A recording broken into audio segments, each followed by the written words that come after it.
Terima kasih sudah mengklik video ini dan selamat datang kembali para trader. Jadi teman-teman, di konten kita kali ini kita akan membahas mengenai selamat sempurna TBK atau kodenya adalah SMSM. Jadi teman-teman, di sini kita tidak hanya akan membahas mengenai zona entry, zona di mana kalian beli, kita juga akan ngebahas mengenai potensi keuntungannya dia, potensi di mana kalian bisa jual dengan harga yang cukup baik, dan tentu saja kita harus ngebahas hal yang paling penting yaitu resiko dari kerugiannya. Jadi teman-teman, selamat datang kembali dan ya, jangan di-skip videonya karena sekarang itu hari Rabu tanggal 30 Juli 2025. Jadi ya, sebelum kita mulai videonya, kalian baca dulu disclaimer yang satu ini.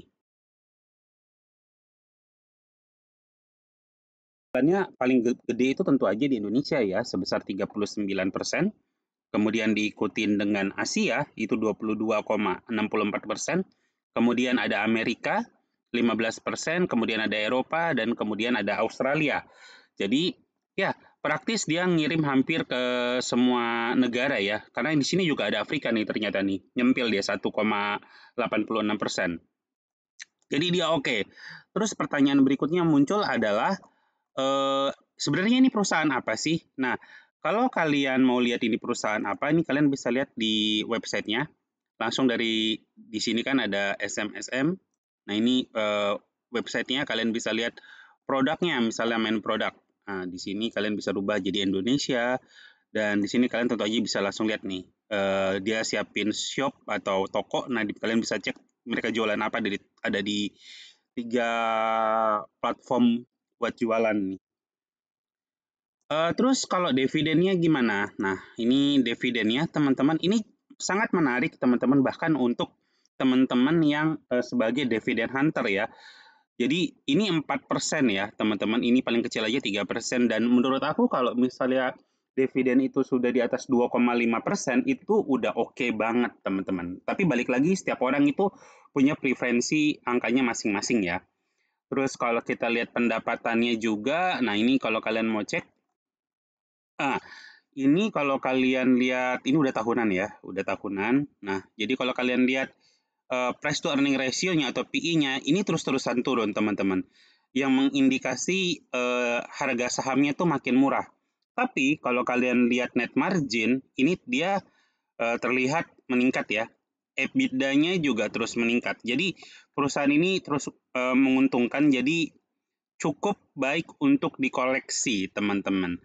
Sekarang mari kita masuk ke harga, di mana sih harga kita yang paling enak untuk entry. Nah, kalau kita lihat secara monthly, teman-teman, nah ini lihat monthly itu tujuannya adalah begini teman-teman. Kalian bisa lihat ujungnya di mana gitu loh. Oh, titik all time high-nya di situ. Last time ya. Maksudnya titik terakhir dia turning point itu di situ. Terus kalian bisa lihat titik di bawah turning point ke atasnya itu di mana. Jadi fungsinya tuh untuk melihat posisi harga sekarang itu lagi mahal apa lagi murah. Nah, kalau kita lihat sekarang posisinya teman-teman, ini aku refresh sebentar. Oke, nah ini kalian bisa lihat ya. Tunggu dulu mandi. Nah, kalian bisa lihat ya, ini dia kalau kita lihat dia itu posisinya ada di tengah teman-teman. Jadi ya cukup bisa untuk langsung kita kira-kira mau beli di mana gitu loh. Nah, kalau kita masuk ke weekly, di sini kalian bisa lihat lebih jelas ya. Di sini dia turning point, dia naik ke atas. Terus kemudian di atas ini dia turun ke bawah, terus dia masuk ke ini, mau masuk, terus dia naik lagi ke atas.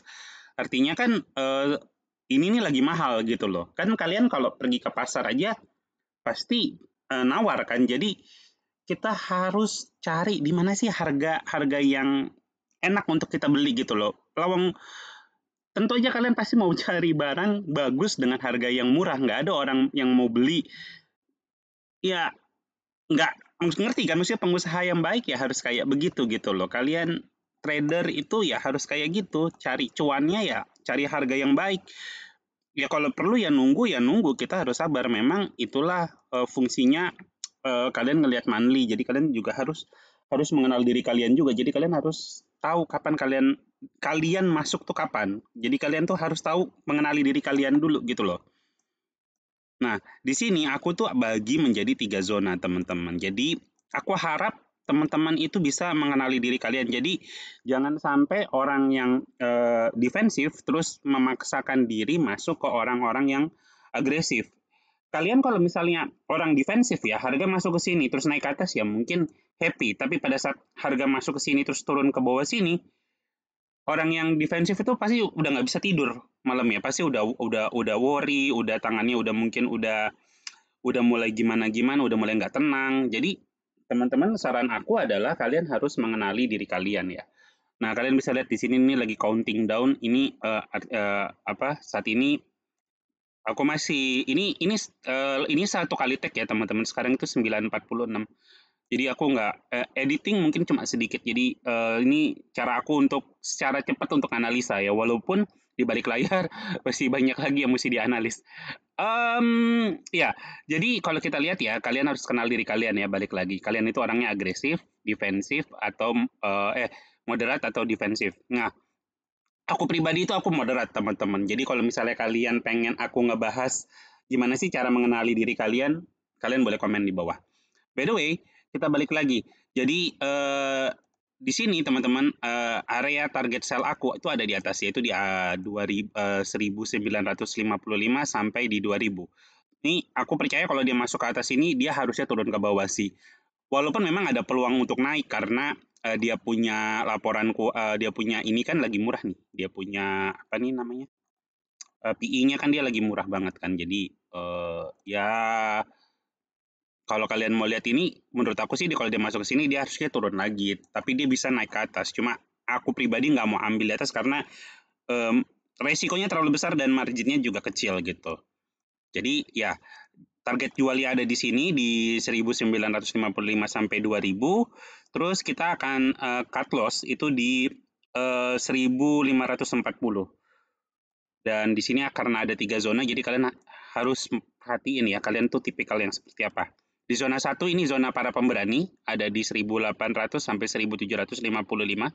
Kemudian ada zona moderat, ini orang-orang yang seperti aku yang nggak mau terlalu agresif tapi nggak mau terlalu juga defensif, itu ada di 1720 sampai 1690, sorry. Kemudian yang zona para defensif yang lebih pasif gitu, itu di 1625 dan 1580. Tergantung kalian itu tipikal yang seperti apa. Nah, supaya lebih jelas teman-teman kita bisa masuk ke Excel-nya teman-teman. Jadi ini udah aku setting dan ya jadi gini teman-teman, kalau misalnya ini supaya kalian bisa dapat gambaran lebih baik ya. Ini sih sebenarnya di sini ini sebenarnya bisa diutak-atik. Misalnya kalau misalnya kalian alokasikan untuk beli SMSM misalnya 7 juta, maka dia otomatis berubah. Cuma ini supaya lebih gampang aku bikin 10 juta aja. Nah, kalau misalnya kalian all in ya teman-teman di 1780 kemudian kita akan jual di 1200 kemudian cut loss di 540 dan kalian all in misalnya di zona 1, kalian itu potensi keuntungan kalian itu ada di 23%. Dan potensi kerugian kalian itu ada di 13%, teman-teman. Begitu juga kalau zona 2. Ini sekali lagi aku bilang kalau all in ya. Kalau dia di zona 2, potensi keuntungan kalian itu ada di 28%. Tetapi resikonya ya dia lebih kecil, teman-teman, itu ada di 9,86%, tapi ya resikonya kalian nunggu lebih lama daripada orang-orang yang agresif. Begitu juga di sini, kalau di zona 3 gimana kalau kalian defensif? Ya, keuntungan kalian itu akan jauh lebih besar dibanding teman-teman kalian yang agresif dan moderat gitu loh. Kalian bisa dapat 37% dan resiko kerugian kalian itu cuma 3,72%. Tetapi yang jadi pertanyaan adalah apakah kalian sabar menunggu harganya turun sampai di zona 3? Nah, buat teman-teman yang mungkin bukan orang yang agresif tapi tetap mau menikmati keuntungan kalau misal harga masuk ke zona 1, solusinya gimana? Ya, solusinya adalah dengan strategi diversifikasi, teman-teman. Nah, Di sini angkanya itu variatif, teman-teman. Kalian bisa milih mau 20% atau 10% yang di atas atau bagaimana. Tapi itu maksudnya itu kalian bisa ini sendirilah, putusin sendirilah kalian tipikalnya seperti apa. Tapi kalau misalnya dengan cara default seperti ini, dengan cara yang seperti aku tawarin begini, itu gimana? Oke, kalau misalnya kalian itu orangnya moderat, oke, orangnya moderat gitu kan, kalian mau masuk ke harganya masuk ke zona 1. Pada saat masuk ke zona 1, kalian alokasiin misalnya 20% gitu kan dari 10 juta. Maka keuntungannya kalian kalau misalnya dia masuk ke zona 1 terus dia mental, kalian tuh bisa dapat 5%, teman-teman. Dan kalau yang defensif, misalnya masukin 10%, maka potensi keuntungannya itu 2%. 2% nih ya. Jadi pada saat dia masuk, kalian tetap bisa dapat 2%. Orang-orang yang defensif nih. Jadi ya nggak jelek-jelek amat lah gitu, tetap dapat untung. Terus kalau harganya masuk ke zona 2 dan mental, ya memang sebagai orang yang moderat ya aku mungkin cuma dapat 16%. Dan orang yang defensif itu dapatnya 10% gitu loh. Jadi ya tetap diuntungin nih. Bagaimana dengan yang agresif? Yang agresif itu keuntungannya adalah dia bisa menurunkan kerugiannya dia, ada potensi kerugiannya dia atau resiko kerugiannya dari 13% ke 12%, teman-teman, dan tetap dapat keuntungan. Jadi pada saat harganya masuk misalnya jebol sampai ke zona 3 dan kemudian dia mental lagi ke atas, potensi keuntungannya dia yang orang-orang agresif dengan cara diversifikasi, itu potensi keuntungannya dia itu bisa 29%. Bisa lebih besar daripada sorry teman-teman, ada telepon. Tunggu aku decline dulu. Oke, potensi keuntungannya itu ada di 29% dan menurunkan kerugian 12%, kemudian ya seperti itulah tadi. Sorry, agak keganggu tadi, maaf ya. Ya jadi keuntungannya itu dia bisa maksimalin ke 29% dan kerugiannya dia bisa kurangin ke 12%. Jadi ya seperti itu, teman-teman. Kalian harus menentukan diri kalian tuh seperti apa. Yang moderat juga sama. Dia bisa meningkatkan keuntungannya dia dari cuma bisa dapat 28% bisa naik ke 31% dan kerugiannya juga dia bisa menekan ke 8%. Nah, yang defensif gimana? Nah, yang defensif ini agak unik, teman-teman. Karena pada saat harga masuk ke zona 3, dia mental ya dia cuma dapat 33%. Dan kerugiannya juga meningkat jadi 6% buat dia punya risiko kerugian. Tetapi keuntungannya adalah pada saat harga masuk ke zona 1 atau zona 2 dan dia terbang, ya kalian tetap dapat seenggaknya 12% lah. Jadi ya seperti itu, teman-teman. Thank you yang udah nonton, subscribe, dan kalau misalnya ada pertanyaan atau ada saran, kalian boleh komen di bawah. Oke, ya sampai ketemu di video-video kita yang akan datang. Dadah.